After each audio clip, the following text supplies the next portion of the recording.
If an organization wants to bring more collaboration into their ways of working, do you have tips that you give to support that? Yes. We always start with getting really clear about the givens or mandatories, so the things that actually can't change in the organization, you have to keep as is, and then what you're trying to get out of it. So why do you want people to collaborate more? Do you want to create more moments of serendipity? Do you want people to be happier? Are you trying to get to some kind of outcome?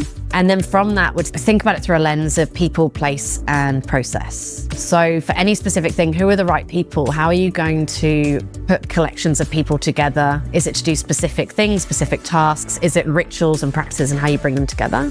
Place or environment, both virtual and actually in a physical space. So what does that space look like? How can you encourage people to work together better? And then process, where you could go down a whole huge rabbit hole, but a lot of that is around how can you build trust?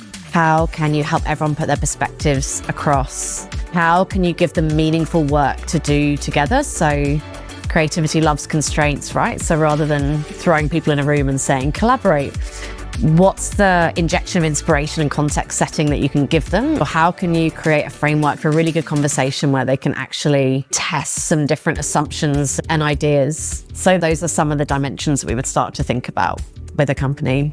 And you know what, the number one thing I would say would be, if you just think it will just happen, in these massive businesses where a lot of people are working remotely now, it won't. So having someone or multiple people whose job it is to think about how they can bring people together and what's the work that they want them to do and how can they help them to do that work is probably the single biggest factor of success, I would say.